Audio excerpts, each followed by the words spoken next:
T P Chandrasekharan വധക്കേസ് അതിലാണിപ്പോൾ T P കേസിൽ പ്രതിക്ക് ജാമ്യം നൽകുന്നില്ല, ജ്യോതിബാബുവിന് ജാമ്യം നൽകുന്നില്ല. അത് മാത്രമല്ല, സംസ്ഥാന സർക്കാരിന്റെ അഭിഭാഷകന്റെ ഒരു പരാമർശം കെ രമയുടെ താളത്തിനൊത്ത് തുള്ളാനാകില്ല എന്നാണ് സുപ്രീം കോടതിയിൽ അഭിഭാഷകൻ പറഞ്ഞത്.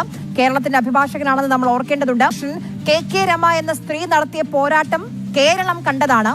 കുറ്റക്കാർക്ക് ശിക്ഷ ഉറപ്പാക്കാൻ ഇപ്പോഴും അവർ ആ പോരാട്ടത്തിൽ തന്നെയാണ്. അവിടെയാണ് കെ രമ പറയുന്നതിന് ആ താളത്തിനൊത്ത് തുള്ളാൻ കഴിയില്ല എന്ന് പറയുന്നത്. ആ താളത്തിനൊത്ത് സംസ്ഥാന സർക്കാരും അഭിഭാഷകരും തുള്ളിയിട്ടില്ലെങ്കിലും ഈ പ്രതികൾക്കൊത്ത് തുള്ളേണ്ട ആവശ്യമുണ്ടോ? ഈ ജ്യോതിബാബുവിന്റെ ജാമ്യ ഹർജി പരിഗണിക്കുന്നതിനിടയിലാണ് ഈ സംസ്ഥാന സർക്കാരിന് വേണ്ടി ഹാജരായ സീനിയർ അഭിഭാഷകൻ PV ദിനേശ് ഈ കെ രമയുടെ താളത്തിനനുസരിച്ച് സംസ്ഥാന സർക്കാരിന് തുള്ളാൻ വേണ്ടി കഴിയില്ല എന്ന പരാമർശം കോടതിയിൽ നടത്തിയിരിക്കുന്നത്.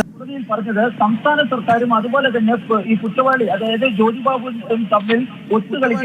ജ്യോതിബാബുവും തമ്മിൽ ഒത്തുകളിക്കുകയാണ്, ഈ കേസിലെ കുറ്റവാളികളും തമ്മിൽ ഒത്തുകളിക്കുക എന്ന ഒരു പരാമർശം നടത്തിയിരുന്നു. അതിൽ പ്രകോപിതനായാണ് ഇത്തരത്തിലൊരു പരാമർശം സംസ്ഥാന സർക്കാരിന്റെ അഭിഭാഷകൻ കോടതിയിൽ നടത്തിയത്. ഈ കേസുമായി ബന്ധപ്പെട്ട് സംസ്ഥാന സർക്കാരിന്റെ വിശ്വാസ്യത കെ രമയുടെ അഭിഭാഷകൻ ചോദ്യം ചെയ്യുന്ന എന്നൊരു പരാമർശവും ഈ സംസ്ഥാന സർക്കാരിന്റെ അഭിഭാഷകൻ കോടതിയിൽ ഉന്നയിക്കുകയും ചെയ്തിട്ടുണ്ട്. ഏറ്റവും പ്രധാനമായിട്ടുള്ളൊരു കാര്യം, ഇന്ന് ഈ കേസുമായി ബന്ധപ്പെട്ട് അതായത് ഈ ആരോഗ്യ കാരണങ്ങൾ ചൂണ്ടിക്കാണിച്ചുകൊണ്ടാണ് ജ്യോതിബാബു നേരത്തെ സുപ്രീം കോടതിയിൽ ഈ ജാമ്യ ഹർജി ഫയൽ ചെയ്തിരുന്നത്. ആ ഹർജിയിൽ ഈ സംസ്ഥാന സർക്കാരിന്റെയും അതുപോലെ തന്നെ രമയുടെയും നിലപാട് കോടതി ആരാഞ്ഞിരുന്നു. പക്ഷേ സംസ്ഥാന സർക്കാർ രേഖാമൂലം സുപ്രീം കോടതിയിൽ നിലപാട് പറഞ്ഞിരുന്നില്ല, മറിച്ച് സീനിയർ അഭിഭാഷകൻ എന്ന ഹാജരാകുക മാത്രമാണ് ചെയ്തിരുന്നത്. കെ രമയാകട്ടെ ഒരു വിശദമായ സത്യവാങ്മൂലം കോടതിയിൽ ഫയൽ ചെയ്യുകയും ചെയ്തിരുന്നു.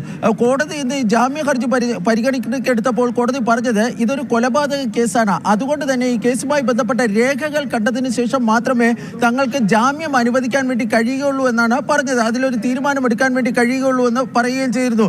ഇതിനിടയിലാണ് ഈ കെ രമയുടെ അഭിഭാഷകൻ R ബസന്ത് കോടതിയിൽ ഈ സംസ്ഥാന സർക്കാരും അതുപോലെ തന്നെ കുറ്റവാളികളും തമ്മിൽ ഒത്തുകളിക്കുന്നു, അതുമായി ബന്ധപ്പെട്ട് തനിക്ക് ചില കാര്യങ്ങൾ കോടതിയിൽ പറയാനുണ്ടെന്ന് പറഞ്ഞത്. തുടർന്നാണ് സംസ്ഥാന സർക്കാരിന്റെ അഭിഭാഷകന്റെ ഭാഗത്ത് നിന്ന് ഈ പരാമർശം ഉണ്ടായതും. ഏറ്റവും ഒടുവിൽ ഈ സംസ്ഥാന ഈ ജഡ്ജിമാർ തന്നെ പറയുന്നുണ്ടായിരുന്നു, നിങ്ങൾ സീനിയറായ അഭിഭാഷകർക്കൊക്കെയാണ് ഇവിടെ ഉള്ളത്. ജസ്റ്റിസ് R നാഗമുത്തു, അതായത് ജ്യോതിബാബുവിന് വേണ്ടി ഹാജരായിരുന്ന R നാഗമുത്തു പണ്ട് ചെന്നൈ മദ്രാസ് ഹൈക്കോടതിയിലെ ജഡ്ജിയായിരുന്നു. R ബസന്ത് കേരള ഹൈക്കോടതിയിലെ ജഡ്ജിയായിരുന്നു. നിങ്ങൾക്കൊക്കെ മറ്റ് കേസുകളൊക്കെ കാണും, എന്തായാലും ഞങ്ങൾ ഇന്ന് ഇത് കേൾക്കുന്നില്ല, നിങ്ങൾ കോടതിയിൽ നിന്ന് മറ്റ് കേസുകളിലേക്കായി പോകൂ എന്ന് പറഞ്ഞായിരുന്നു ഏതാണ്ട് 3 മിനിറ്റോളം നീണ്ടുനിന്ന ഈ വാദപ്രതിവാദങ്ങൾക്ക് കോടതി വിരാമം വിട്ടത്.